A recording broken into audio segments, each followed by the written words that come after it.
Hey, Star Wars fans, welcome back to chapter 95 of Rule of the Galaxy. It's a great night. We've got a great special guest. Again, this is Joe in the pilot seat leading the way. And again, it's chapter 95, five big episodes away from number 100. And as always, you can follow us at Rule of the Galaxy SW on Twitter. You can email us at ruletheGalaxySW@gmail.com. Check us out. I did upload some videos recently on YouTube. So YouTube and Facebook just Rule the Galaxy. Check us out there. But before we introduce our special guest, one of our favorites, I will open the floor to one of our regular co-hosts, Mr. Brent Dykman. How are you, Brent? I'm doing fantastic.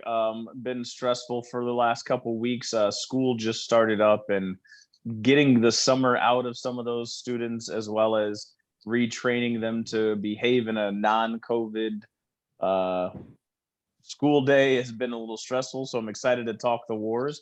One thing that I did want to talk about, though, is the Olympics just ended, right? So we just got finished with the Olympics. But one of the swimmers for the U.S., Caleb Dressel, um, turns out is a closet nerd. So it's awesome to know that there are people out there that are actually like athletic, because they always think that people that like Star Wars like to get tanned by the glow of their computer screen.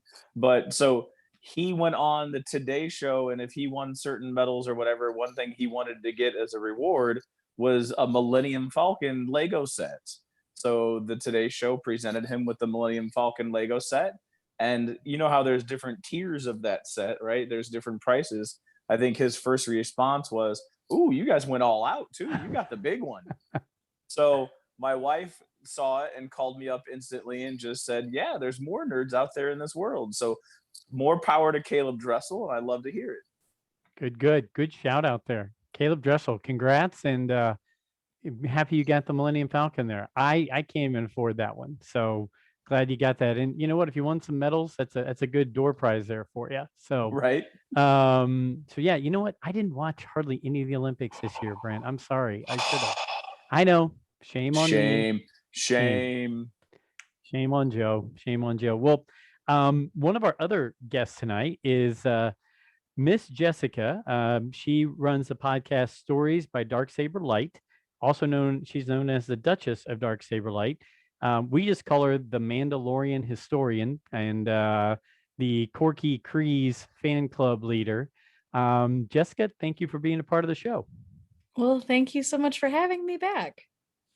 Not a problem. You always bring a lot to the table here, and you bring some interesting points of view and aspects that us goofy guys, when we're sitting around being nerds together, we don't really think about. So I'm sure you will open our minds and make us see something we didn't normally see in all this crazy Star Wars stuff. So has everything been going okay? I know I've listened to you, or we've interacted, and you said, well, we just were talking about it. Running these podcast things is not something that we knew it was this difficult going in, right? Right. Yeah. My podcast has been on kind of an unofficial hiatus for a while now, and that hasn't been intentional. But my co-host and I, we've been busy and with other things, and just kind of realizing, when you sign on to just talk about Star Wars, that was the whole point. It comes with a whole host of other things, including tech issues and editing and marketing and all of these things, that it's kind of like, well, man, I didn't think I was signing up for all of that. But hopefully we'll be able to. I'm planning on at least getting out a reaction to the Bad Batch season 1 as a whole, and we've, as we'll talk about, there's just so much going on with Star Wars right now, so there should be something coming out soon. But right now it's been kind of nice to kind of take a summer vacation. Understood. And you are correct. When my son and I started this, we thought this will be fun, and we thought, let's kick this around.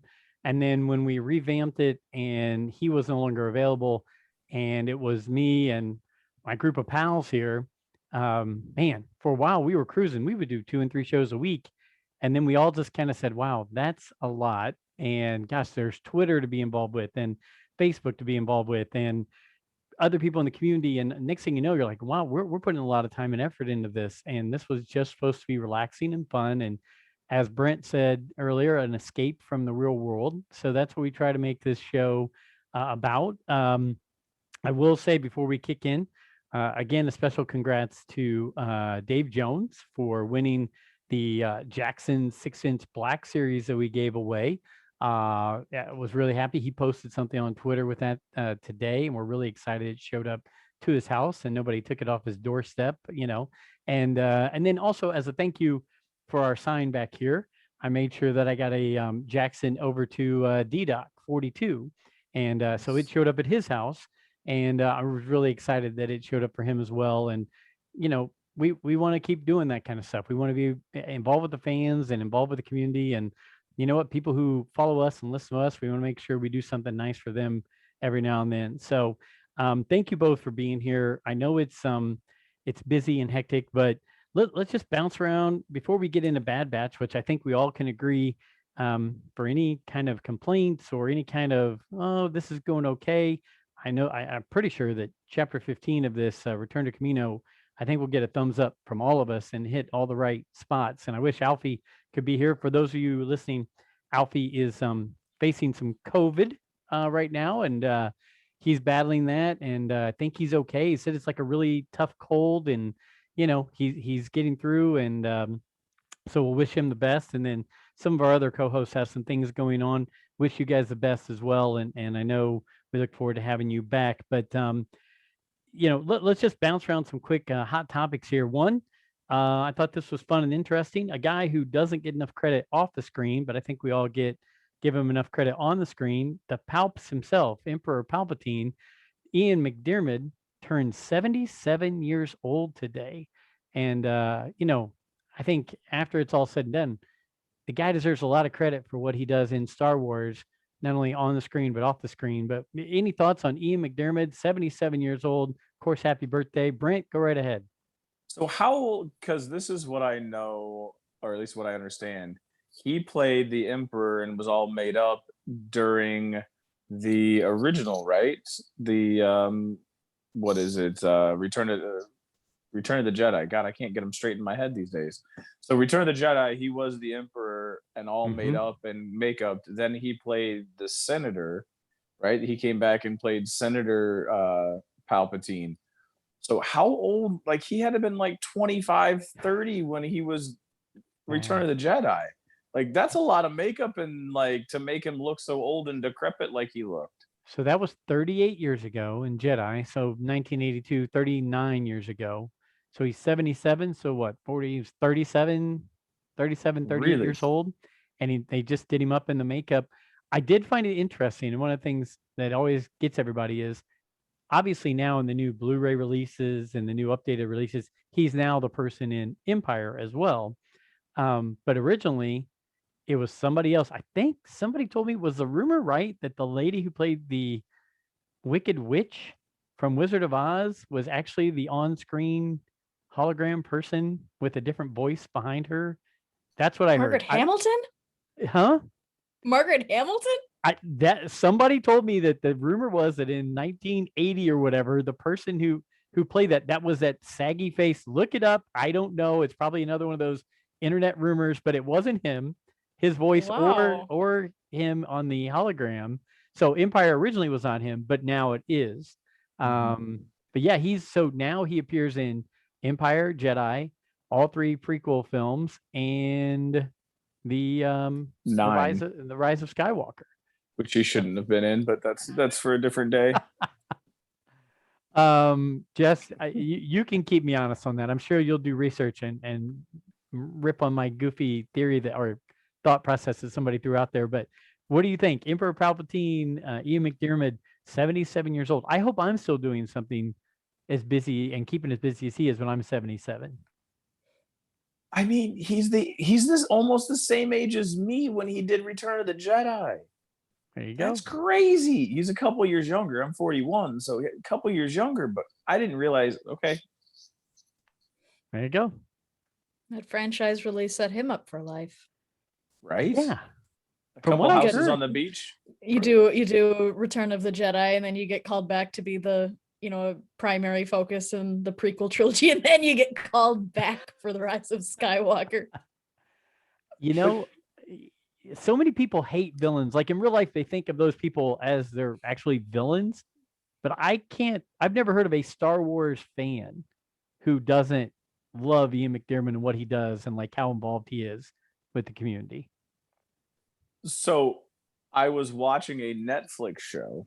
I can't remember the name of it. I wish I could remember the name of it, but it was set in it was like a seafaring battle. So they were doing like it was a military naval thing.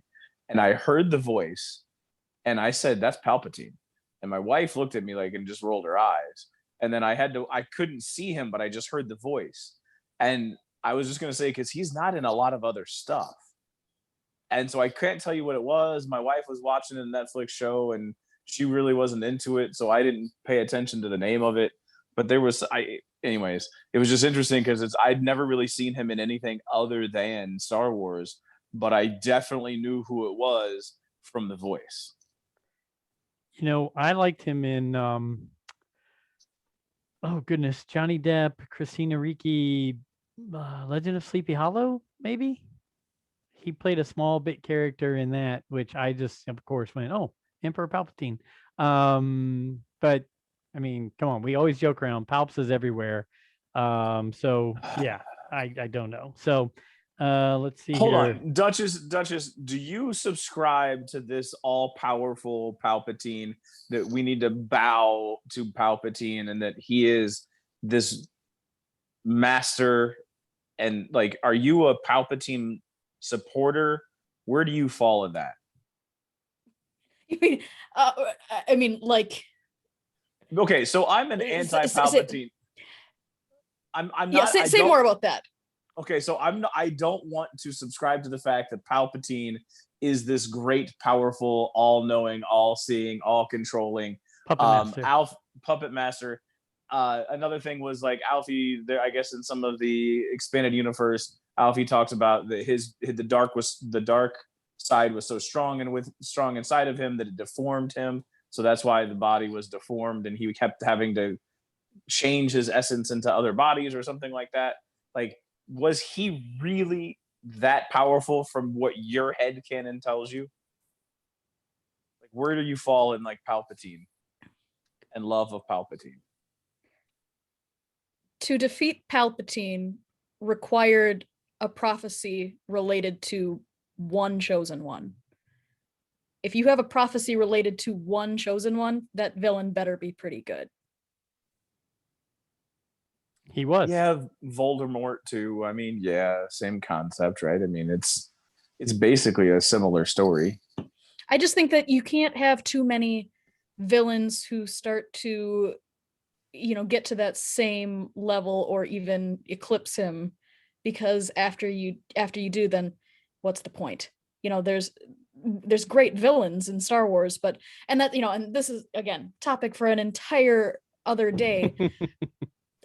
I don't like Rise of Skywalker, but at the end of the day, I couldn't really think of a better villain to end in that climactic battle. Again, didn't really like it, but if you have to have somebody in there, you gotta have Palpatine, who has been the villain for this 9-movie saga. To have anybody else in there and try to play it off as big as they did would have fallen flat for different reasons. So for me, I look at it and I say, there were a lot of problems, but at the end of the day, I really do like that there was a continuity between having him throughout all of the trilogies. There we go. See, another voice heard from there, Brent. Hey, real quick to let you know, the character was not played by that lady. It was played by Marjorie Eaton. Marjorie Eaton, who was an actress born in 1901, and she played in Abbott and Costello movies, Mary Poppins, The Trouble with Angels. She played in The Attic. She played in The Zombies of Moratau. She was born in 1901. She was born in 1901 in Oakland, California. Yep. She passed away in I think that 1986. Yeah. it doesn't surprise me though, considering her name's Marjorie. Right. The actress is Margaret Hamilton, but I think that she was even older than that. Probably. So she looks a lot like her though. If you look up Marjorie Eaton on IMDb, just a little bit of, see, I was wrong, but I corrected myself. We're now going in the right direction. Almost right. That's right. This close. It was a Star Wars what if right there. What if that actress would have played? Anyway, Nice try. we're gonna go rapid fire because I don't want to keep you guys too late. I don't know how excited you guys were with the Lego Star Wars holiday special that came out for Christmas last year, but Star Wars is coming out with a new Lego holiday. It's called Terrifying Tales for Halloween. It comes out on October 1st, Disney Plus. Any thoughts? Any interest? Will we watch just because it's Star Wars, or will we not watch? Guys, ladies, any thoughts? I enjoyed the holiday special. It didn't quite hit the same level of humor and wit as Empire Strikes Out, which if you haven't seen that one, I believe it's on YouTube, and that Lego special was just amazing. But as usual, I do think that like you watch those things and you can kind of just see the you know that the people creating this show are fans, and that's always fun to see. They put in the little zings. They put in the little boom. Here's a little thing for you. Yeah, I agree. I think they make it funny because it's Lego and things can pop off or break and they just put them back together. But it's also funny because they add in the little touch points for Star Wars. So yep. When you get the meta jokes in there that only the really diehard members of the fandom know, that's when you know that people like us are getting jobs in the entertainment industry. You mean when McClunky, when Guido walks in on the Falcon and says McClunky right when he walks in, or like as they're walking in they name Off-World Jawa, Off-World Jawa, because I mean we have to have a different name since they had yellow eyes as opposed to red eyes. There we go. So they're Off-World Jawas. Okay, no, so we will watch it. Yeah. Oh yeah, it's fun, dude. Like one of my favorite video games, right? So as an escape, I love the Lego series of video games. So the original series of Lego stuff, there was no talking, but it was all puzzles. They're aimed at like 10, 12-year-old. So they're Which difficult. Is perfect for us. Perfect for me, right? So they're difficult, but they're not like impossible. Because of some of the other like video games, as you get into like Jedi Fallen Order, some of the puzzles that you have to solve get downright impossible, and you have to go and buy a walkthrough, or you have to go and do something else to try to get through it. Where the Legos, they're just hard enough to keep me interested and keep me playing.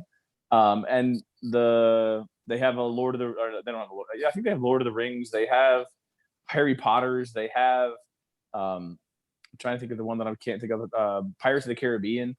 And they have Lego games for all of them. And I love that. I just love the humor, the simplicity. It's aimed to be fun. It's not to be taken too serious at all. So yeah, no, for sure I will watch it. I don't know about this. Tell me more about this Empire Strikes Out. Is that an official Lucasfilm one?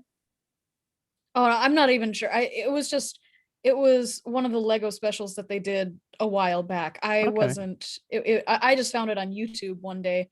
And I believe the whole thing is up in its entirety. And again, just very, very quick, witty, meta humor that just, I don't know, it touched my funny bone in a way that I did not expect, where it was like for kids, but like I was literally laughing out loud because you could just tell that the jokes that they were sticking in there, those jokes weren't for 5-year-olds. They're not assuming that 5-year-olds are going to laugh at these things. Those jokes are for us. I know what I'm going to watch. I'm going to go find on YouTube and check it out because I've never seen it. So for sure. Yeah. So sticking with kind of funny things, I think we would all agree that Tom Hiddleston was a very humorous Loki in both the Marvel movies, but then also in the Loki series on Disney Plus. There were lots of people putting out this week him playing a young Palpatine. Just on brief thoughts on that. One, my vote, I say yes. I think people are longing for that. We read the book Darth Plagueis, learned a good amount about Palpatine, but I think there's more, and I think it's one of those characters who we all want to hate, but at the same time, I think there's probably a really good story around it, and I think he could do a really good job with it, like a Loki in his 20s, 30s, right? Instead of Senator Palpatine, who's more stuffy and all that kind of stuff. Heck, maybe even bring Plagueis into that story. I don't know, but I'm just throwing it out there. Either one of you guys interested in something like that if it ever happened?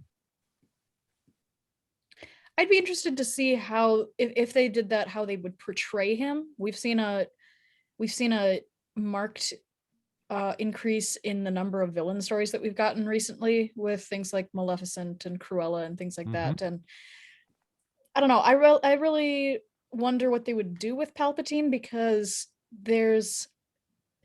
I think that reception would be a very tricky thing. Do you try to humanize him? Do you go all out and just go full evil? Fascist Nazi? Yeah. I mean, like you just, I think that he would be a far harder villain to market his own story to the fan base at large, but I would still be curious to know what they would do with it. In general, my biggest thing is I wish that there was more official news on these things as opposed to getting them from scoopers. Right. I eat up the scoops. I mean, like, you can't avoid them. Like it's even if I didn't really care, or if I didn't really want to know them, like, you can't really escape them. But personally, my biggest thing is that I just wish that we would get more news on what's coming down in the future in official capacities, as opposed to spending so much time speculating, which we could be wasting a lot of hot air just speculating on these scoops. That's, my wife says I'm doing that with this show in general, so the scoops just add to it. So go ahead. I mean, Brent. there's 1,000 of us doing.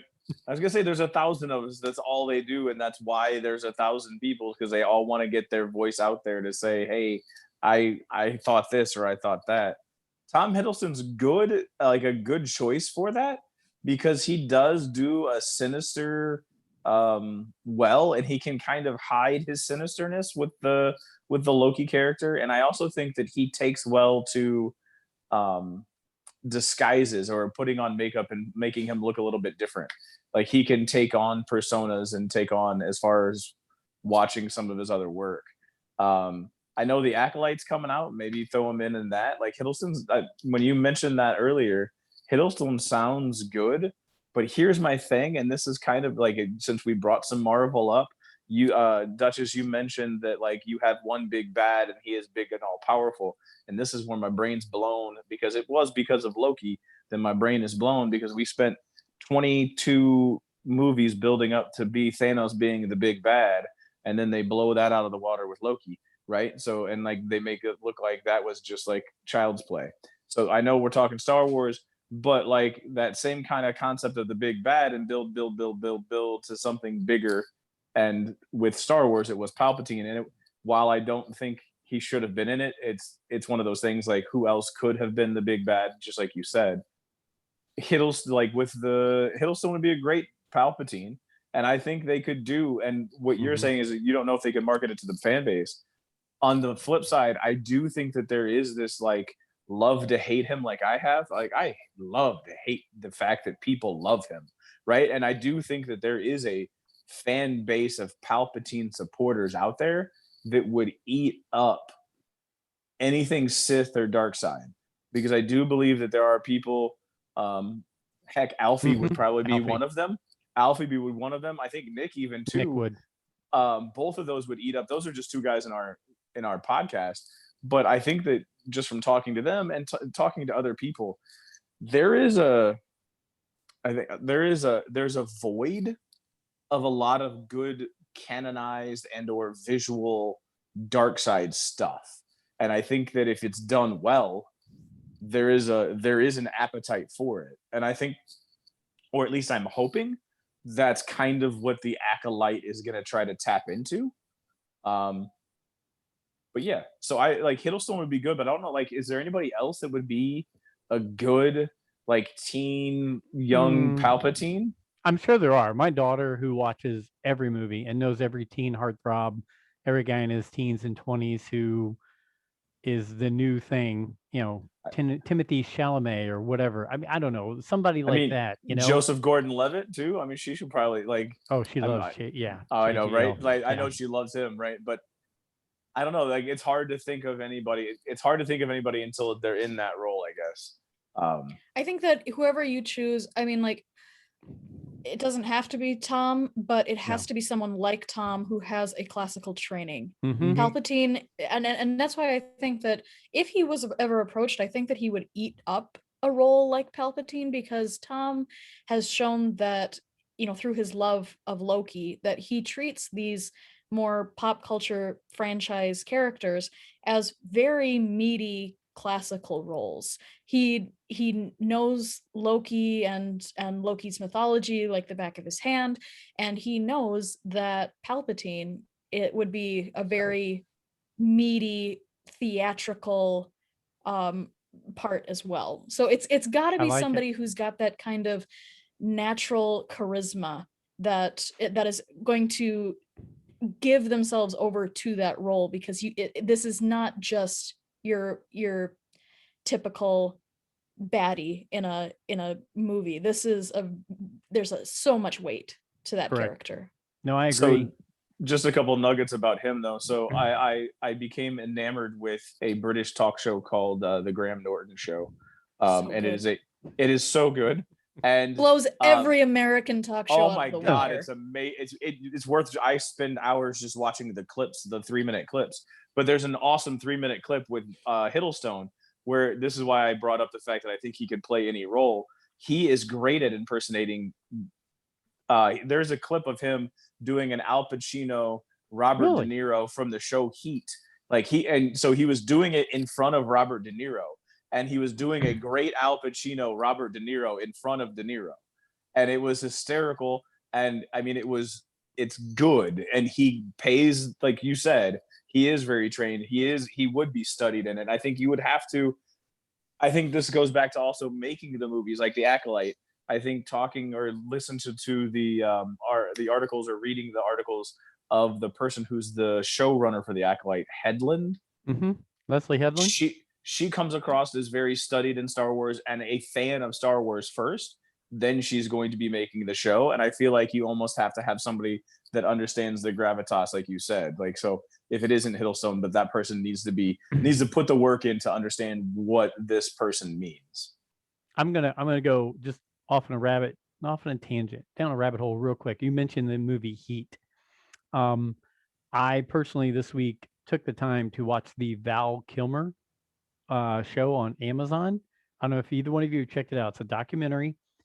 He took all of his videotape. He videotaped every show he was ever on, every movie or play, behind the scenes, rehearsing, all that. He had throat cancer recently, can't speak. He has to press the button on his throat to even speak. Oh now. wow.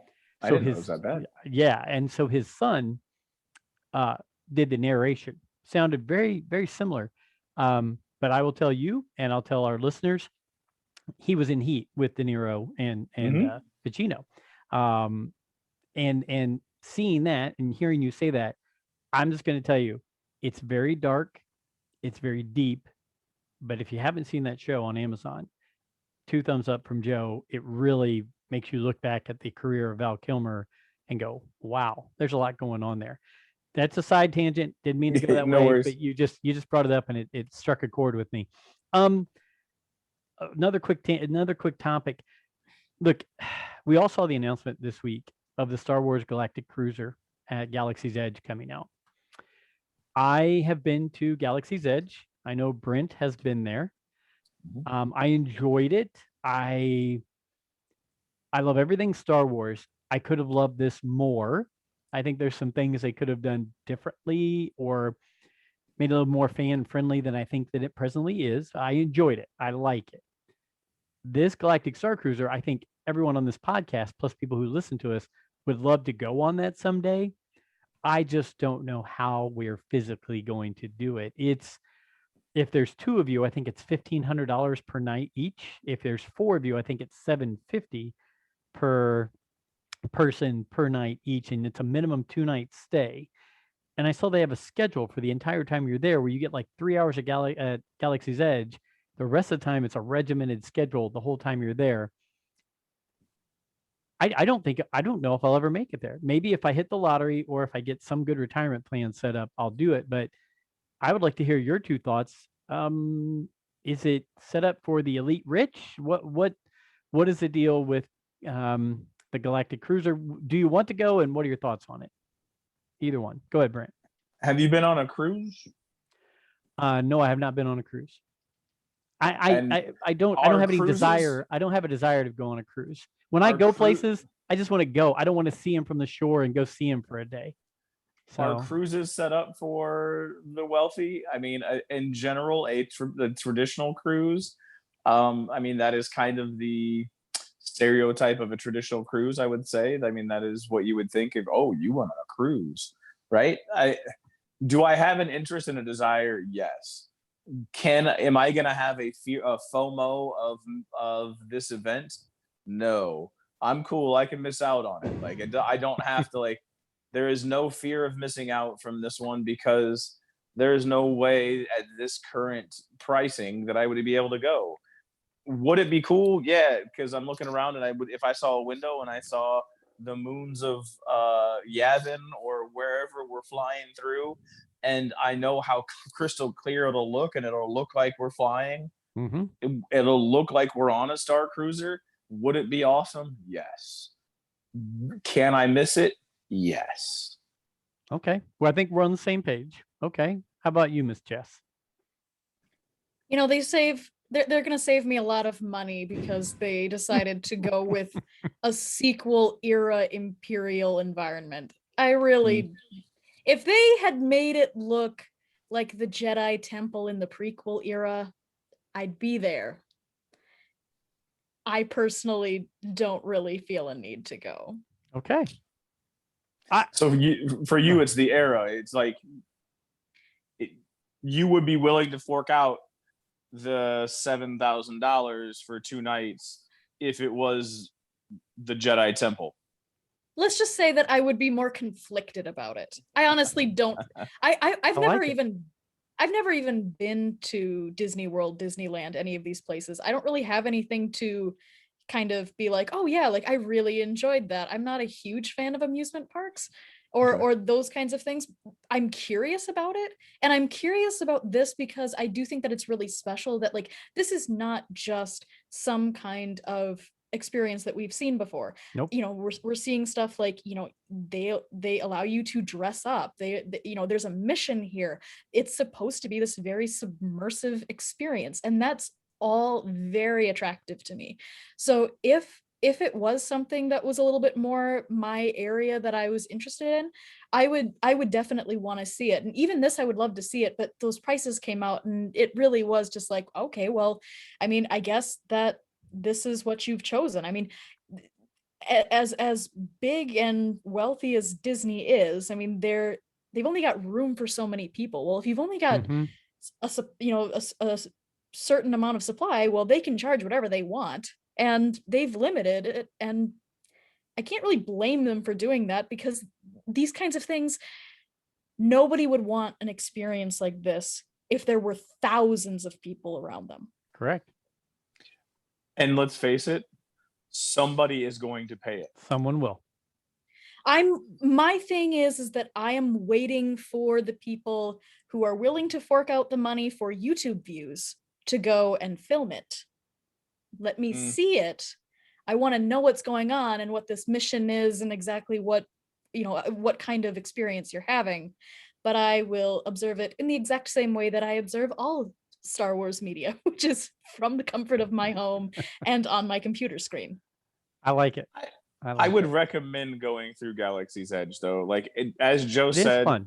It's entertaining. As Joe said, it's probably a good hour and a half to walk through it and really take it in.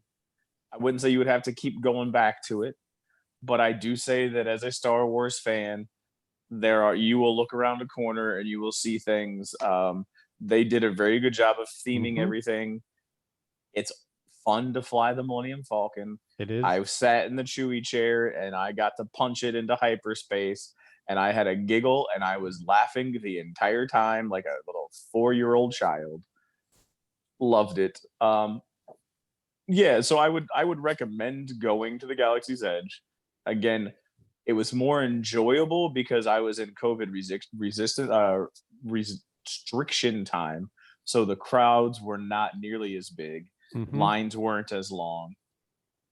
So when it gets full go like it is back now, might be a little bit different story. But where I was at, it was enjoyable. Like there were lots of people in that park that went just to see that spot.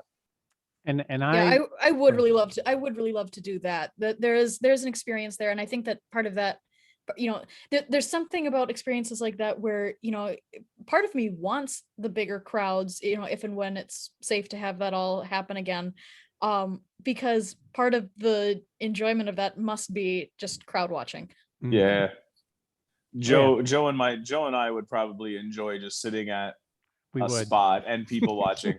And I don't know, like I also had a good time just messing around with some of the cast members because I went to go buy one of the bomb Coke bottles, which I'm sure you've seen the pictures of, and they were like 7 credits, and I just chuckled and I was like, credits, what do you take? Like I was trying to mess around with them, and I was like, I said something, and one of the workers was like, well, I said, Olga's not going to let the First Order take over. First Order is going to run this thing, and it's going to be $12, $14 or something.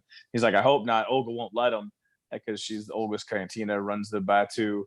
And the other one was like, I hope not, because I hope it was because I want my credits to be worked off because I'm a slave or whatever. Nice. So the interactions that some of the cast members have created in the stories that they've created are fun to talk to. See, that's what I want. Yes. I don't want to go to the new experience or whatever. I want to be one of the cast members on the ship and doing the experience. I say let's sign you up. Yeah, let's do 100%.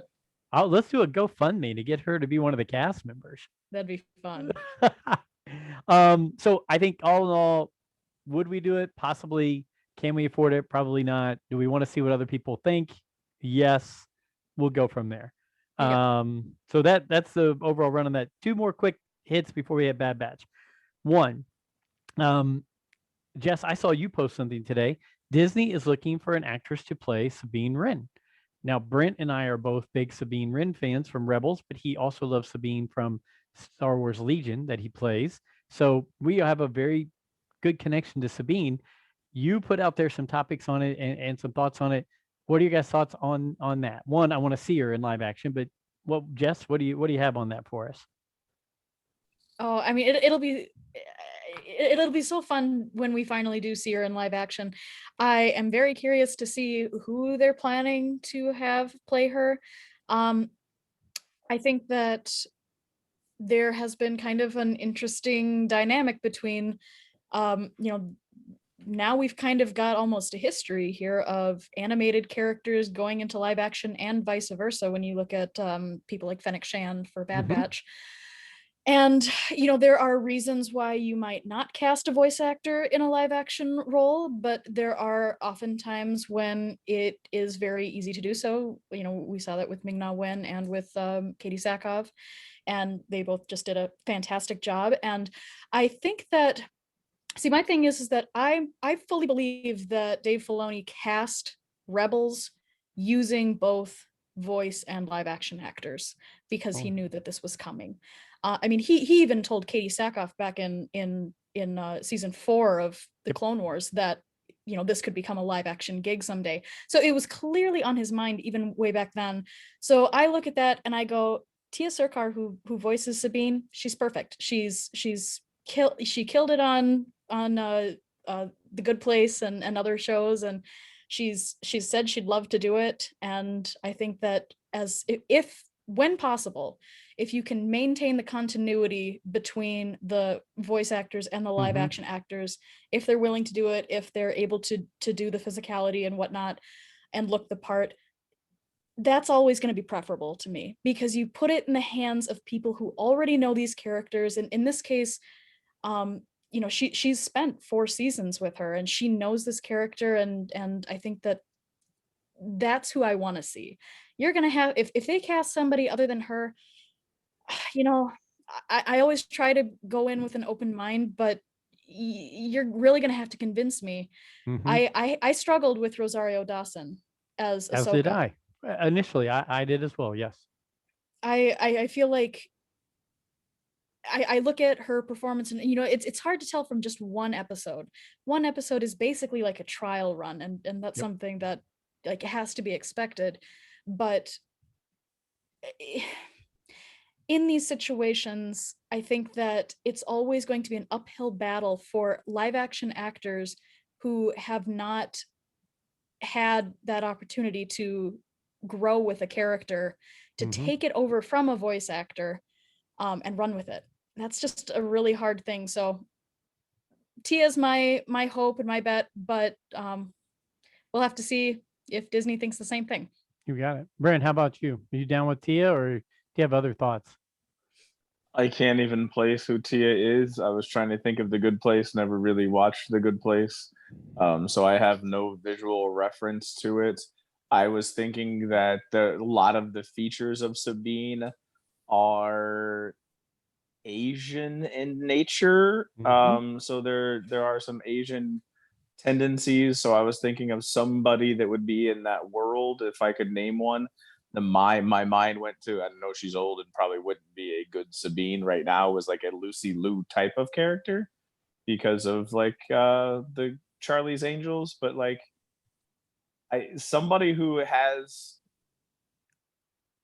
motion and karate or some sort of like the wrestler that they hired or they Yeah. signed on, Sasha Banks, maybe Sasha something. Yeah. That they Casca Reeves' yes, character. Yes. yeah. So the second Mandalorian that played next to Bo-Katan, um, somebody that has that fluidity and has the ability to do those hijinks, because a lot of Sabine was Mhm. fast action and moving and being able to do all of that stuff. So as long as they bring the essence of that, I'm okay with anything.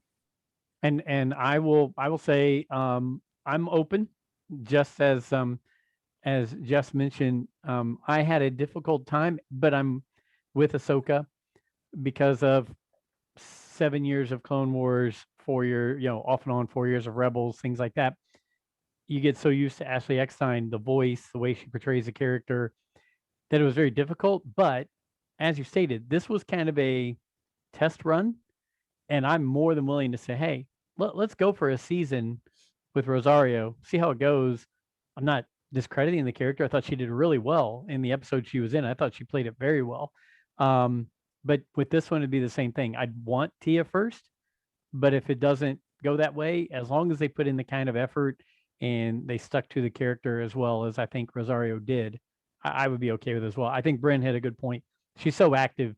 You have to have somebody in there who can really do some activity and look good doing it. Um, so we're good there. Last one before we hit Bad Batch. Joey brought this up to me, and it just got me thinking a little bit. Um, what did Vader do with Ahsoka's sabers after Clone Wars? Um, I think I think we all agreed that he probably thought she was dead from the way it seemed and the way he felt her in Rebels. But did he put them away somewhere? Are they sitting on Mustafar? Did he change them out and give them to a new apprentice that he's hiding behind the Emperor somewhere? What are your guys' thoughts? Or are they just sitting in a case somewhere and he's reminiscing on them like he does, thinking about Padme in the comics he's in right now and all that? Thoughts? You know, I hadn't really thought about this question, but I know that for me, my headcanon is that he does pick up Obi-Wan's lightsaber Mm-hmm. in New Hope. My thought is probably that he picks it up, and I think that he keeps Obi-Wan's lightsaber on him. And in my mind, that's his first tether to the light as he goes into the rest of the original trilogy. So then when we see those glimpses of humanity, I like to think that, well, like, what did he do with that? Did he discard that lightsaber? Did he pack it away somewhere? I think that in that moment when, Obi-Wan doesn't let him kill him. There's a graciousness to Obi-Wan's death because Obi-Wan does not let Anakin kill him. And I think that in my mind, that's always been kind of the pivotal moment where he starts being pulled back to the light. And I've always seen the idea that he picks up his saber, because then the whole thing was that it'd be nice if he still had it on him when he dies in Return of the Jedi, and then Luke gets Obi-Wan's lightsaber. That's always been my hope. I like it. Yeah. But now that we're talking about Ahsoka too, I don't know, that he's in such a different place. 20 years before that, my first thought was maybe he keeps those on him too, but I don't think he does. I don't think that he's at a place where he's shoving everything behind him regarding his former life at that point. So I don't think that he would have that pull to keep them on him as like a symbol of the light, the way that I like to think he probably does with Obi-Wan's. So I don't know, molding away in a box, maybe. Go ahead, Brent. I think you just blew my mind with something about Obi-Wan, and it has nothing to do with the Ahsoka lightsabers. So your headcanon or whatever, and this may be the truth, I don't know, I may not have read it because it probably was in a book somewhere that I haven't read. You're saying that Vader didn't kill Obi-Wan, that Obi-Wan died before the saber hit Vader. That's the way that I've always read it. Okay. Because why not? Vader certainly doesn't seem like he yes, he reacts to the robe on the ground, but it could be read either way. To me it looks like, Vader swings at him, and before he ever makes the connection, because and the way that I look at it is, if he had made the connection, then you would have seen the saber go through the robe. Instead, you see the robe kind of shuttled out of the way, which doesn't really make sense either. But to me, if he's going through Obi-Wan and then he disappears, then the robe would be cut in half, and it's not. We just see it fall to the ground. So to me, I always look at that and I see Obi-Wan just like Yoda, because Yoda also kind of, he gives himself into the Force. Obi-Wan holds up his saber. That's the moment where he says, my job is done. I'm leaving this realm of existence. And his final gift to Anakin is that he does not allow him to do the evil act of killing him. Think about this. For what we say about The Last Jedi, Luke did the same thing for Kylo Ren / Ben. He faded away after he didn't let him kill him. Yeah. So in 35 years of watching A New Hope, I have never once looked at that scene that way. And as soon as you said that he didn't let Vader kill him, I realized you really don't see him slice through the robe. And when I thought Vader was always kneeling over to ensure that he didn't exist. He could have been bewildered, like, where the hell did this guy go? Oh, yeah, that's the way I've always read it. Yeah. And I totally never read it that way. Until you just said it. Like you totally threw me into another world with that interpretation. Because Anakin's never seen that happen. He doesn't. He's never seen anybody go into the Force, for sure. No. Again, that's what I said. You blew my mind when you said that, and there is a way to view it that way from a certain point of view, for sure. Now, where it happened to Ahsoka's lightsabers, and like you said, you thought that was his tie to the light. I always Obi-Wan's lightsaber. Yeah, Obi-Wan's lightsaber. Yeah, you're right. And Ahsoka's not. Sure. But I'm saying, like, so you see him picking up, and I see that as almost like trophies, like Grievous. Like, I see, like, Vader, because I never saw Vader having that humanistic side at that point. I see them as, like, trophies. Now, with Ahsoka, it would be different, because he knows that that's Ahsoka's lightsabers, and I think he has that pull to Ahsoka. It may be something that grounds him. It may be something that pulls him, because you see Kylo Ren talking to Vader's mask, right, as a way to try to reconnect.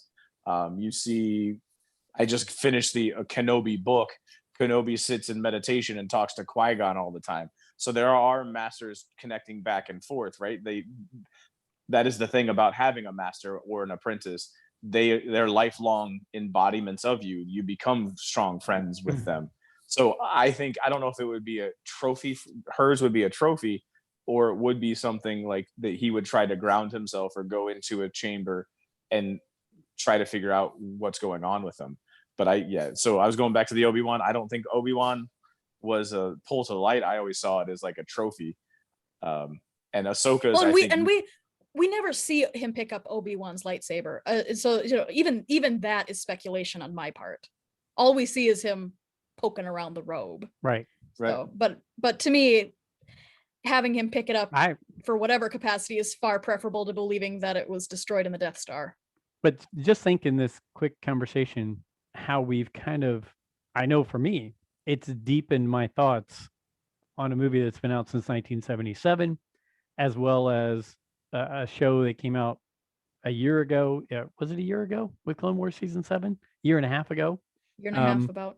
But I mean, Joey's question sparked these things to where it's like, I have to look differently at each of these things now a little bit. And again, it made me start thinking, wait a minute. Luke did the same kind of thing of, I'm going to give myself up and fade away into the Force to save these people getting away. It's exactly what Obi-Wan did. How, I'm going to do this to help them get away and also not let Vader kill him. I thought that was great points. Great points. Joe, I need a moment of honesty. Did you think that Vader swiped Obi-Wan, or do you think he gave himself up? No, he gave himself up. Let me change that. Obi-Wan, 100%, whether he got swiped or not, he definitely sacrificed himself. Not arguing that point. Did you think that Vader swiped him, or do you think that he gave himself to the Force before it happened? So when I was a little kid, obviously, when I first watched that, I thought, man, Obi-Wan just said, I'm basically committing suicide. Just take me, right? And yes, I thought, okay, Vader killed him. That was it. But as you grow older and as you've watched it more, and then you see the prequels and all that, I started to think to myself, we see these things where, again, Return of the Jedi, like you mentioned, Jess, Yoda fades away. And when I started seeing that stuff in the prequels and started connecting that and the connection that Obi-Wan and Obi-Wan and Anakin had, I started to say, he just went into the Force. So, because, that's just, but it wasn't until, gosh, after the prequels. So 20 plus years where I thought Vader just killed him. Lies, Joe. Lies. No, I'm not. I told you for 20 plus years, I thought he killed him. And as I saw, you also have to understand, you also have to know that that would not have been my initial response to just A New Hope, especially if you watch it 40 plus years ago. I mentioned you'd see it swipe through the rope. Well, back then, I don't think that they were concerned about that kind of effect. So clearly, this is retroactive.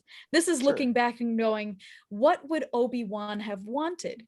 Would Obi-Wan have wanted Anakin's, his last moment in this plane of existence to be Anakin killing him, which would, in a sense, cement him even further to the dark, as far as he already was? Or in my mind, it's Obi-Wan keeping him from doing that. Mm-hmm. It's a conscious effort on Obi-Wan's part that he's going to essentially die, and he is not going to let his blood be on Anakin's hands. It's just like the conversation in The Force Awakens where everybody went around and around and around. Did Kylo Ren kill Han Solo, or did Han Solo know he had to? He had to kill him. Himself? So he kill himself, so it wasn't on his son's hands. I mean, there was a conversation for a number of years, right? I mean, it's very similar to that, in my opinion. Brent, you were just a non-believer. Believe, Brent, believe, and it will set you free. Not because I never looked at it from the angle of and this I think is also another part too, is there's a lot of people that are prequel era, Clone Wars era people that are big Obi-Wan fans that see it and read it that way. And I'm talking to two people. I'm totally not a big sequel prequel Obi-Wan guy. Like, it's not something that is rooted in me as like, this is like Obi-Wan, while he probably is the truest of the Jedis as we go through, even though I thought Yoda was. As you go through, I feel like Obi-Wan is probably the one that lives the truest Jedi lifestyle the longest. His story just isn't one that like resonates with me as strongly as it does with the two of you guys. Okay. I think this was a good discussion. I think it was good. It's something we continue to jump into. I'm sure there's other parts of the 11 movies that we can find little cracks like this everywhere. So one of these days I'll have to give my spiel on how Satine is all throughout A New Hope. All throughout A New Hope. See? And then you'll see it. Because You know she's what? important to Obi-Wan. Jess will have to invite us on to stories by Darksaber Light and blow our minds with that story. I think I'd be a guest to sit by the campfire and listen to that right there. So, hey, you know what? We're almost to the finale of The Bad Batch, season 1. We did know that we did find out recently season 2 is around the corner. A lot of us, well, all of us were unsure of that. But we're at Bad Batch number 15, Return to Kamino, part of a 2-part finale, which will finish up here in a couple days. So there are tons of things to talk about. I really love this episode. My question, I'll just start off with you guys, is what did you think? What were some points maybe stood out to you a lot? And where do we go from here? Any thoughts about the show, the episode that we just watched? Go ahead, Brent. I don't like Alfie. because he's right. Yes. Yes. Which I believe he said he said at one point, just understand, Brent, that I'm always right, or something like that. The book of Alfie and the prediction machine that is Alfie and the way that he saw it going. The other part too, I really loved "You may fire when ready." Sorry, those words were just awesome. Perfect timing and well delivered, and it just brought back the memory of A New Hope. Really, you may fire when ready.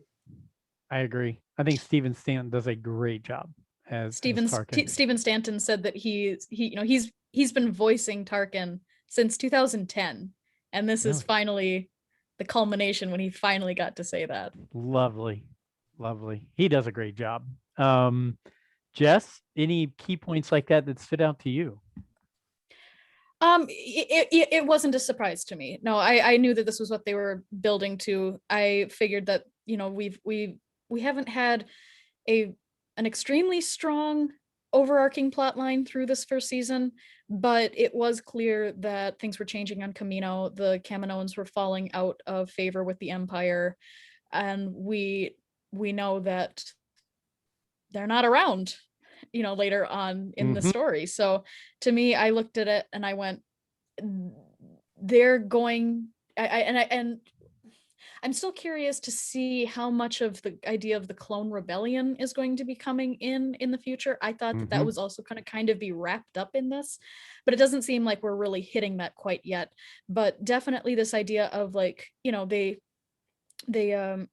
killed the prime minister because they don't have any need for politicians anymore, but they do have needs for scientists. And then you remember, we've seen the Kaminoans symbols, on Dr. Pershing and the rest of the scientists in The Mandalorian, and we know where this is kind of going. So I like seeing those little continuity elements. And so no, the destruction of Kamino didn't really surprise me. That always kind of felt like that was a natural outcropping of where we were going. But it did definitely feel like, that's an end of an era. Oh, yeah. I mean, literally, if the Clone Wars are literally defined by the clones, then this is almost more of an end to the Clone Wars, the series and this era, than Order 66 was. Yeah, I highlighted a couple things. I wrote down a whole page of notes, but there were a couple lines and a couple things that stood out to me that really, I mean, you think about it, the Clone Wars came out in what, 2008 when they originally started? The series, That was the movie, yeah. the movie. Sorry. Pardon me. 1 second here. There we go. I should be better. Had to get that frog out of my throat. I apologize. Um, Initially, right from the very beginning, when the ship is landing on Kamino, the music from Attack of the Clones, when I believe Obi-Wan was flying up to Poca City, just hit me. As soon as they came in the rain and that music was playing, man, that was really cool. Brent didn't recognize that, obviously. How do you recognize the music? And I'm Did- sure Jessica's like, how do you not recognize the music? Did you recognize it, Jess? It's all part of the experience. I just watch. Yeah, well, yeah, okay. Look, Brent, sometimes you're nerds and sometimes you're uber nerds. And I'm up here and I have a problem. So No, not at all. I just feel like I'm in kindergarten right now with the two of you talking about this. Totally didn't pick up on that. Did you catch them using the Imperial March a couple of episodes ago? Which episode? On War Mantle? Oh, right? it was, yeah, It would've been this not one. a couple of the one before this one, the start of this, when they go and rescue Gregor. Yeah, so when they're- they were in the facility, yeah. Yeah. So, And you catch it. Music, right? So music is not one of my things, because even when we were watching The Mandalorian and they would talk about like Yoda's music, or they would talk about this person's music, like I never really paid attention that there were certain musical cues to signify different characters. Never picked up on that. So watching this, never really picked up on that. I pick up on the visuals. The music has never really been, again, I'm pretty kindergarten and when it comes to this stuff. Well, I'm sorry. Well, welcome to class. You're in class Okay, today. I'm Class. learning. My mind was blown already. I've learned something new today. So another one was when Crosshair is walking Hunter through Kamino, and Hunter looks around and says, "Where are all the regs and the Kaminoans? They're phasing this place out. They're shutting it down." And he said, "You have to see, Crosshair. They're phasing out the clones." And he turns to him and says, "Not the ones that matter." And I thought that was really cool, because we're seeing, I want to know like where Cody is, right? Is Cody still around? If so, is Cody being like Crosshair? Is he leading a bunch of regs now and TK troopers for the Empire, right? We don't know that. I hope in Kenobi we find that out. But I just thought that was a good line that stood out to me, that he would turn to him and say that. You guys, we could talk about it. They go down the secret Nala Se's secret tube that takes her to her secret lab, and Omega knew that, obviously. First of all, how cool was Omega's hair wet? That was a really cool graphic with Real cool. wet hair. But she turned and started looking at the tubes and said, "This is where you were all enhanced, and I was there." And so it started getting me thinking about the age thing, right? So she's like Boba. She's not that age where they basically go in double speed on their age like the Bad Batch and the regs are. So if she was there when they were there, and they put them usually into battle at 20, which is really 10, something like that, right? Is it 10 when they put them? So 20 years. Correct. old? Yeah. So Correct-ish. is she 10? Is she a little bit older than that? Was she saying I was there watching, or was I there in the tube next to you? I didn't grab. What are your guys' thoughts on that? My interpretation was she was there with whichever one of the Kaminoans, Nala Se. not Say. Lamasu, Nala Se, Mama Mui, Tunwi, whatever. The scientist. Tanwi's dead. Tunwi's dead. Right. Dead. Tanwi's dead. Yes. So whichever one was the scientist, my interpretation was she was working alongside, maybe trying to learn the cloning skills and watching them develop in the vats as an accelerant. Yes, but then what that means is, I mean, so how old do you think Omega is right now? Just take a guess. I would say, okay, so prior to that episode in this talking, I probably would have said 12, but then I would probably put her at like 15, 16. I mean, And I don't think that I was saying she's more 10 to 12. I think she's, yeah, see, I mean, it doesn't make sense. None of this makes sense. We've been told that she's an unmodified clone, and everybody's like, why doesn't she look like Jango? But so I mean, I look at that and I go, yes, my initial reaction is, like you said, I think that she was there watching. She was there being Nala Se's basically like a little apprentice. The problem then is that means that the Bad Batch must have been accelerated at like 5 times the normal speed that the regular clones were growing at, if she's going to even be cognizant of watching them. But she could have been okay. So let's say she's cognizant at like 2 or 3, right? Because that's when kids kind of start to be cognizant. Sure. So they're in the tube at 3. Double time it to what we're saying. She's 10 years. So they're at their 20s. So we're on the edge. We're on the edge of reality of it being plausible if she's about 10 to 12. Yes. And that's really the only way it works, is when if she's 2 or 3, the Bad Batch are aging like the other clones do at twice the regular speed. Mm-hmm.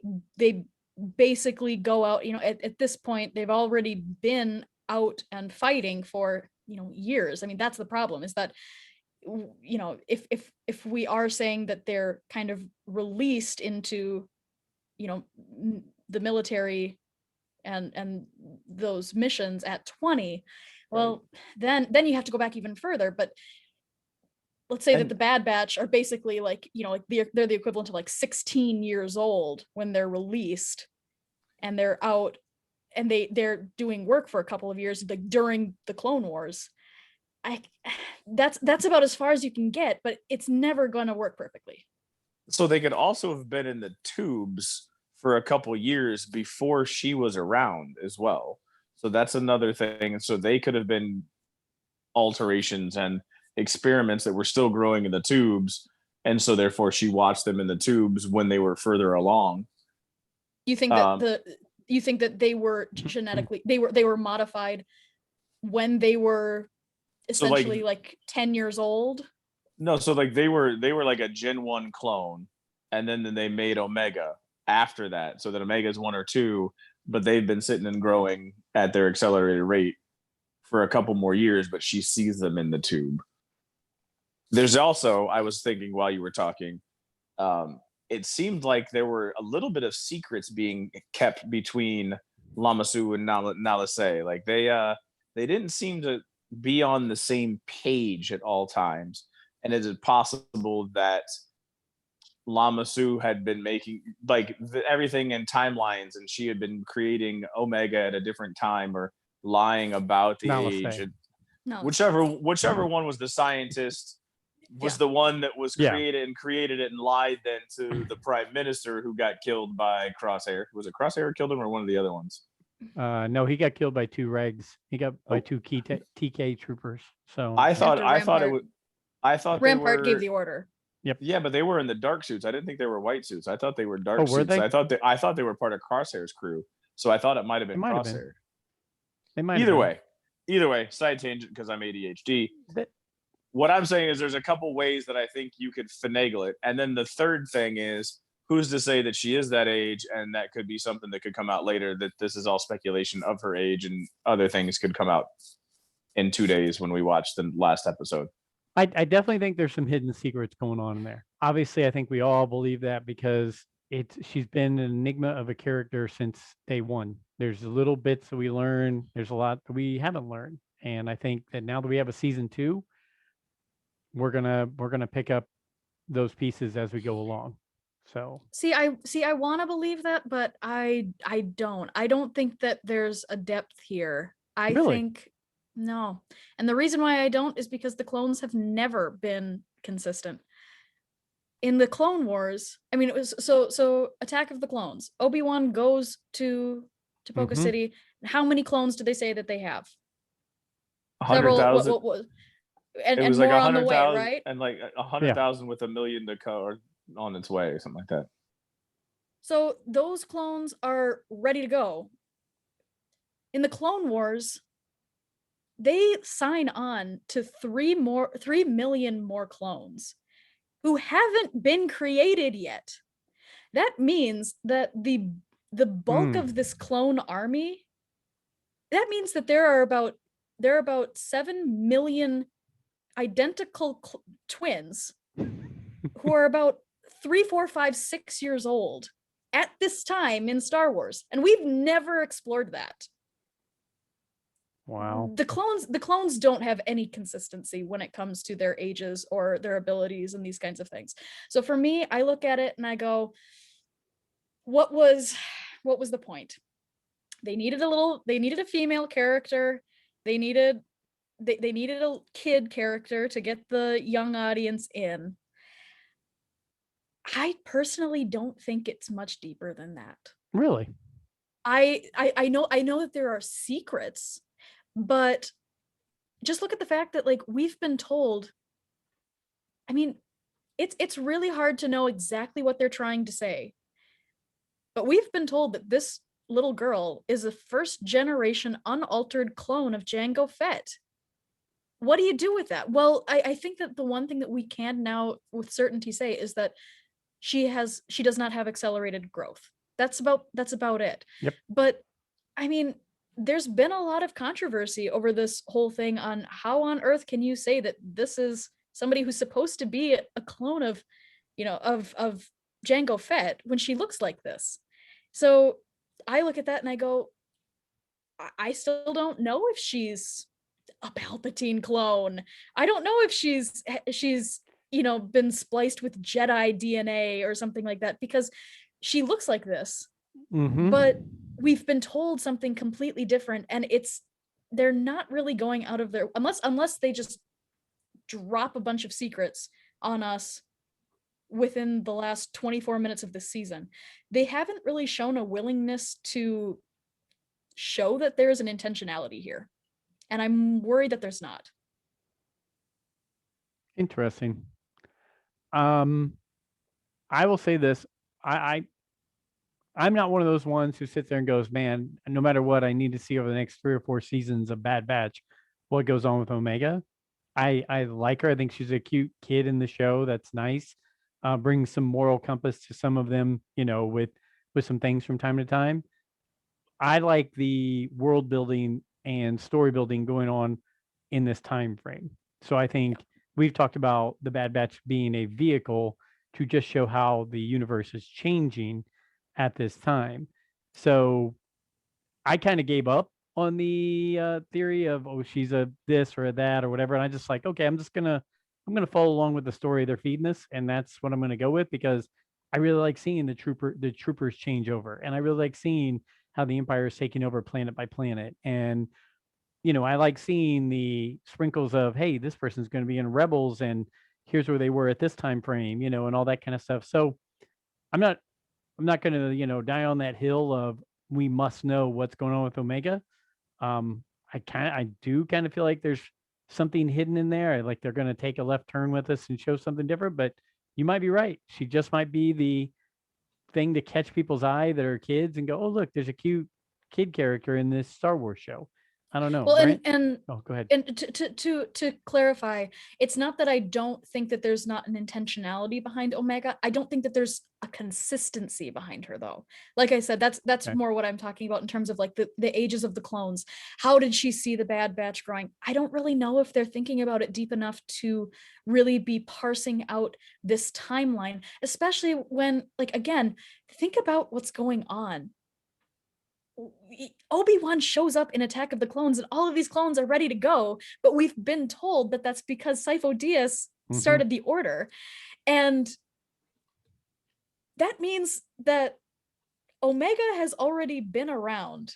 And theoretically, the Bad Batch have too, if they're first generation clones. True. All of this is going on without the Jedi knowing about it. So, a lot of people are theorizing, oh, there's all of these theories about how the Jedi are involved with Omega's creation and all this. And I'm going, there could be that might be something that they want to bring into the story. But regardless of what they bring in, I just don't know if it's going to have an internal consistency when you really think about the ages of the clones. That's all I'm really saying. No, I love it. I think that goes back to what I was saying a few podcasts ago, that I think we as Star Wars fans want there to be massive connections, and that we want there to be this massive reveal. we want there. I think we're spoiled because of the whole Empire Strikes Back. I am your father, and I think we're waiting for that "I am your father" moment with this episode and with Omega. And it may not be an "I am your father" twist that's there, like you're saying. I just think that we're spoiled and we're looking into it, and that's why I'm trying to withhold. And if she's a Palpatine, so help me God. So I'm trying. He might quit. That's what I'm talking about when I go all the way back to the beginning of the podcast. Those are the thing. Like, is anyways. At least I just don't buy into Palpatine. At least Palpatine would have a reason, because we know that he was involved in the clone story from the get-go. I mean, he manipulated Sifo-Dyas to go get the order. I mean, according to the non-canon novel, Plagueis. So yeah. But the thing is like, I see all of these different things, like, I've seen all of these different theories that like some other Jedi was involved with her creation, or that. I mean, I've seen that she's Obi-Wan's child, and I'm like, I don't know where you're coming with this, but if there's only one true Obi-Wan child. There's only one true Obi-Wan child. Just so we're clear about that. But like people come up with these theories, and I think that you're absolutely right. We want there to be all of these connections, and we thrive. The fandom literally thrives off of creating these amazing connections. But the problem is that sometimes those connections sometimes you can have really, really good fan theories, and then you're disappointed when the creators didn't come up with the same thing that you came up with. And sometimes you just got crazy fan theories, and I just go, you are setting yourself up for so much disappointment, because if you truly believe it, that doesn't even make any sense. Right. That's called the sequel trilogy. Brent. We don't speak about those kind of things. You said it, not me. Okay. I'm just saying that's exactly what happened to the sequel trilogy. It was built up. These people thought they had theories, and it went against their ideas, and they had these huge letdowns. And that's part of it. There's other things that tie into it, but that is, I feel, a major part of the fan base not liking the sequel trilogies. I would actually, I mean, we could talk about this, have a whole different discussion. But Sure. I could actually, we are a franchise-driven culture now. And the problem is that when you have 2 years to speculate between every movie, fan theories are going to run rampant, and then you're going to build up the stories in your mind, and it's not going to happen. And so what's really, I really, I don't know, this is hard to say. But I really do like this move to Disney Plus, because what it's giving us is a lot more material quicker. If you wait a year between seasons, as opposed to 2 years between 2 hour long movies, because we as a fandom, we love these stories, but we dissect them to a place that the creators did not want us to. Right here, and we have to stop it, because we're the galaxy.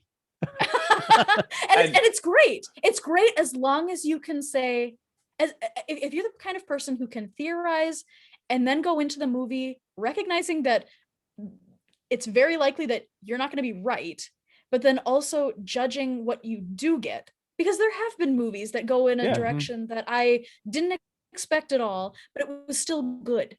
But a lot of people do get this sense of almost entitlement, like they've solved the puzzle, and if the creator and the writer doesn't come up with the same answer, then they've failed. And that is, you're setting yourself up for massive disappointment. And I think that that's something that the fandom really needs to, I don't think that it'll ever change, but it's just unfortunate because it causes a lot of controversy in the way that you respond to new material. And unfortunately, the people who bear the brunt of that are the creators who gave us good stuff. And that's what I really hate. I really, really hate things like, the episode that came right before 2 weeks ago, the one that where they're in the mines and everything, Infested. like that.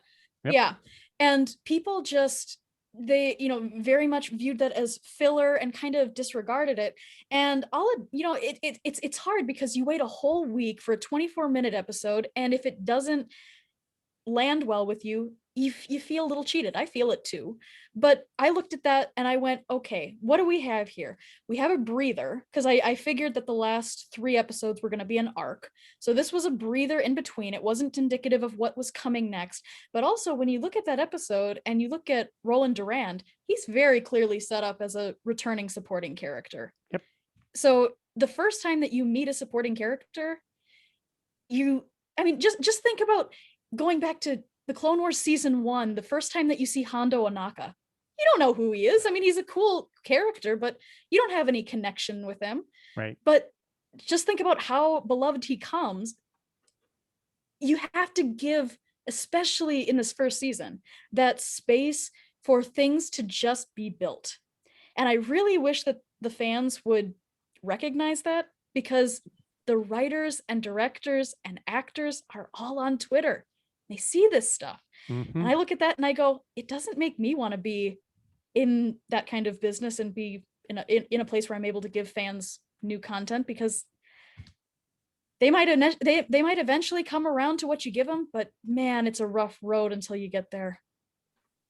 Agreed. So to go back to the episode, one thing that I do want to see more of is bad batchery. I think we coined that term. I don't know, but like bad batchery. And 2 of the main times that we've seen bad batchery in this season has been in the training scenarios. Mm-hmm. Yep. Like that's the only, like, so you saw it one time during early episode on. 1. Yep. Very like right at the beginning when they were trying to take out the Separatists and Order 66 happens. Then you see Tarkin train and test them in the training scenario where they were bad batcherized. And throwing the knife and having Bullseye hit, or Crosshair hit the knife into the droid was awesome, right? Bullseye. I'm sorry, yeah. I got Toy Story and Bad Batch. I'm just picturing a toy horse prancing around with the so Crosshair. And then like in this episode, one of the coolest parts of this episode, Omega was trying to get everybody's attention and she threw the battle droids up.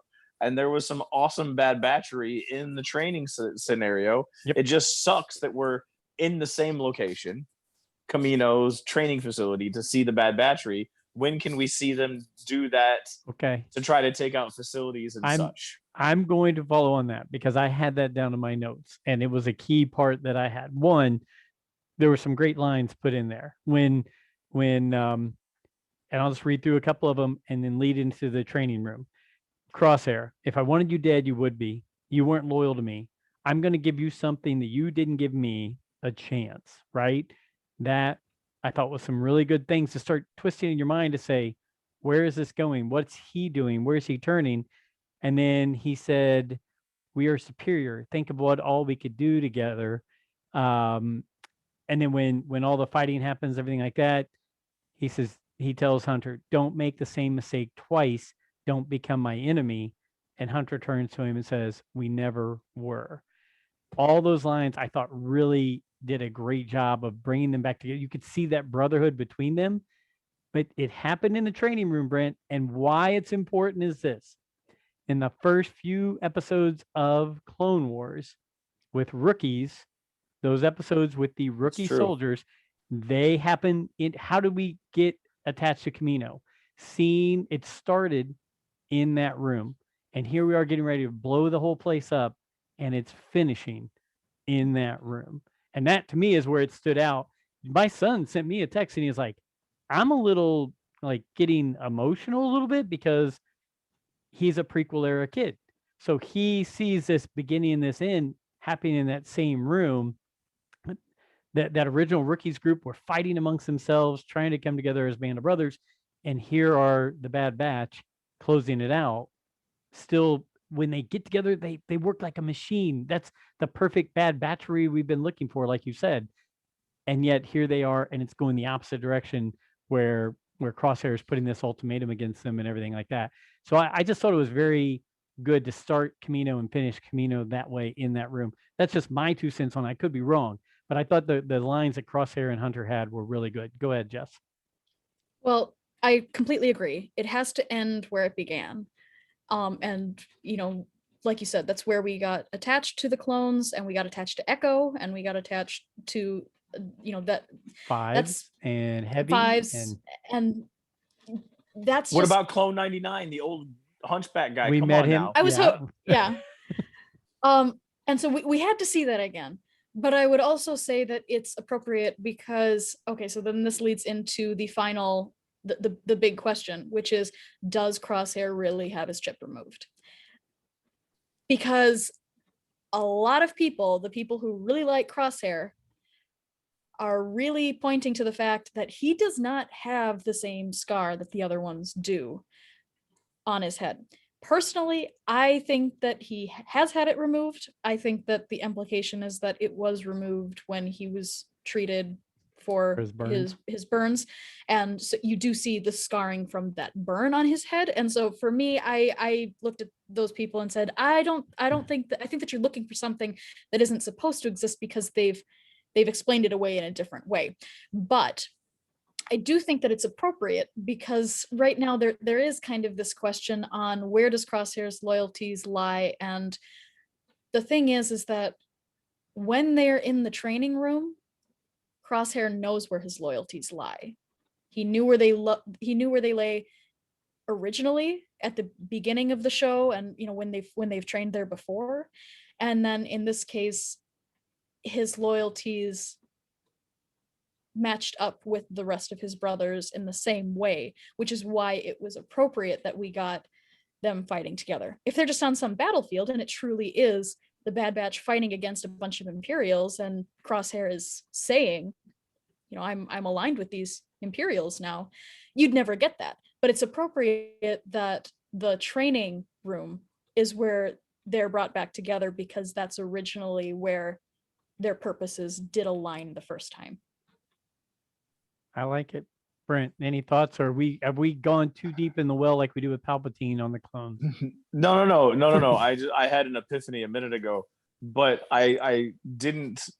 I'm following the logic of what you were saying also, because as they're running out, they can then say, look, the Imperials don't care about you. They were going to kill you just like they're going to kill us. So they can use that to motivate him to join back in with the Bad Batch and say that even though you aligned with the Imperials, they were ready to kill you off just like they were ready to kill us off. Because we all know that they're going to get out of the blowing up of Kamino somehow, right? Somehow. The second thing that just blew my mind, because I talked about Hunchback 99, who was an altered clone. And it goes back to, I think, episode 2, when I'm going to say Namatabata 2, one of the Kaminoans was talking to Tarkin. He said that there were 5 altered clones, and the 5th one is 99. He just got messed up in the altering. Is that what you're saying? Correct? Correct, because they said there were only 5 that had heightened alters, right? You had Hunter, you had Wrecker, you have Tech, you have Crosshair, and you have 99. Does that match up timeline wise? Because I thought that the implication was, I read that as Omega. See, because that was why they never said who the 5 were, and they said that there were only 5 that had, or I don't know what. Omega was not enhanced. She was just. It was not enhanced. That's why there were 5 enhanced. And if they screwed up bad enough, so the enhancements could have created 99 and turned him into what he looked like. Because the problem is that we haven't. The problem is that if that's the intention, then that's an Easter egg that's buried so far deep in that I know that I know. I found it.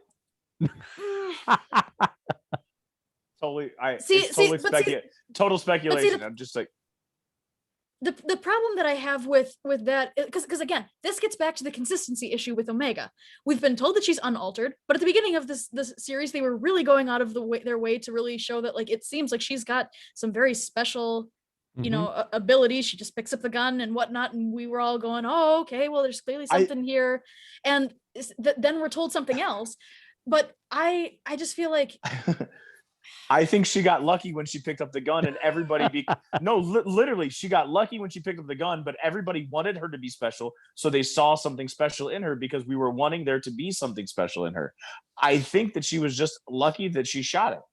I'm sorry, and this is also my kindergarten brain, because you guys think about it in a lot different level, but that's my kindergarten interpretation, is that I think we as fans and we as people who speculate wanted to put something deeper into it than what actually was there. And I'm trying to think of the way that they were saying it, because the way they were saying it is there were 5 mutants or whatever that they were trying, and there were only 4 in the Bad Batch that were actually altered or actually had any enhancements. Was it ever said that 99 was actually enhanced though? I always just read him as, something went wrong in the process, and it could be he wrong. came out looking that way. I have to go back and read. I'll have to go look at it. Yeah.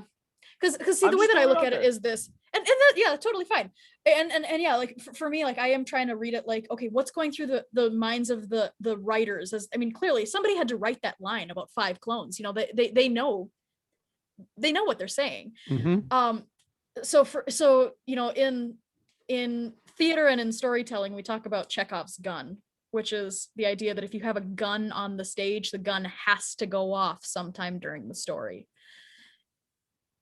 And that's where, something like that, a line like that kind of reads like a Chekhov's gun to me. It has to have a certain level of significance that's going to be revealed down the line. So, and see, that's why I really struggle with what even to say about Omega, because the messages that we're getting about her just don't seem to be matching up enough to say anything. And I'm really hoping that there is a plan here that really makes all of these different moments. She's unaltered, but she's, I read her as the 5th clone. Mm-hmm. Maybe there is something that's going to make all of that make sense at once. But right now I'm kind of going, I just want to know. And I don't know if they've got something to tell me. Well, I will say this. I think we can all 3 agree that this was a very fun, very good, very informative episode. I think it took us to the Bad Batchery that Alfie and our group has been wanting, seeing them all do something together like that. Yeah, I'm looking, it's a couple days away. I'm looking forward to seeing how this thing finishes off. I think with them announcing there's going to be a season 2, I think there's going to be a cliffhanger or something at the end that's going to make you go, now I got to sit back and all of us goofballs do all this. What's going to happen? We're going to talk for the next 6 months to a year and blow it, out of proportion of what just ended and how it's going to start back up. But I really enjoyed it. I think you guys hit on some great points that I think really stood out in this episode. I don't want to keep you guys much longer. We've had a great long show. Anything you guys want to hit on before we shut down chapter 95 of Rule of the Galaxy? Anything that we haven't hit tonight you want to talk about, anything like that before we break away? So you said it's a good long show, but it feels like 5 minutes to me. I know. Because when you get into it and you start talking about something that you enjoy, your mind gets blown because you think about Obi-Wan dying before the lightsaber hits it. And I'm probably going to go watch A New Hope about 25 times and watch that over and over again. Totally like as soon as you said it, it blew my mind. And then as I'm replaying it in my head, plausible.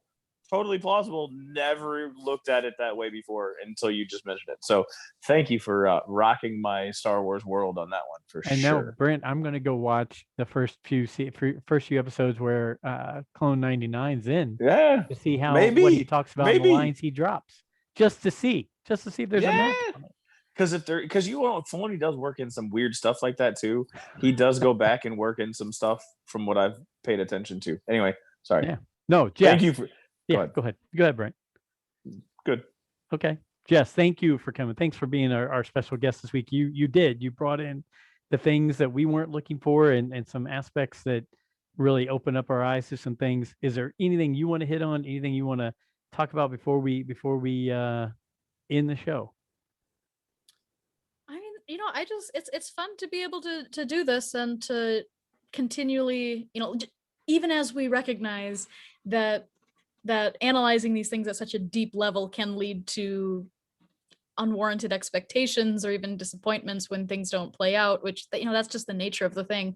It's just fun to be able to have new content and be able to really dive into it. I just think about like this whole season, and as as people are kind of saying, oh, there's not really a storyline here, what's going on? And I go, no, there is, because this is all about the clones and the agency that they have. And they, this whole thing with Crosshair at the end here, I'm going, this is so exciting that, now it really seems, at least to me, that, he has had his chip removed, and now that he's had the chip removed, he does have a level of agency that he didn't have at the beginning of the show. And for him to say, I felt betrayed and I'm staying with the Empire, that's something where I go, this is a show that is supposed to have an intended audience of children. But as we've always known, these things are meant for all ages, and the storytelling reflects that.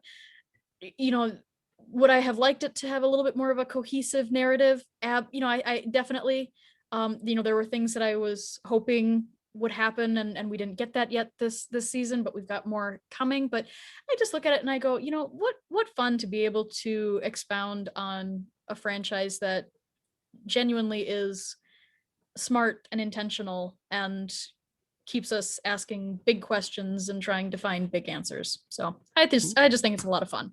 Me too. And you're a lot of fun, and we appreciate you coming on. Brent's always a lot of fun, but having you on as a special guest, it makes the show even better. So we appreciate you taking the time. And for anyone who is listening or watching when we post this, please go check out Stories by Darksaber Light, correct? Stories by Darksaber Light. The podcast that Jess and Arica, is that correct? Arica Jade, yep. Yep, Arica, they do. And yes, she's been on hiatus, but they will be returning soon. So go check that out. And thank you both for doing this. Thanks for putting the time. Really appreciate it. And you know what? Again, follow us at Rule the Galaxy SW on Twitter. Email us at rulethegalaxysw@gmail.com. Follow us on YouTube or Facebook at Rule the Galaxy. Go check out Jess and all the work she does, and follow her on Twitter at I'm going to blank it. Duchess? Is it Duchess of Darksaber? Just Darksaber Light. Had to shorten it as much as possible. There we go. Darksaber Light. And until next week, and when we all see what happens in the Bad Batch, may the Force be with you.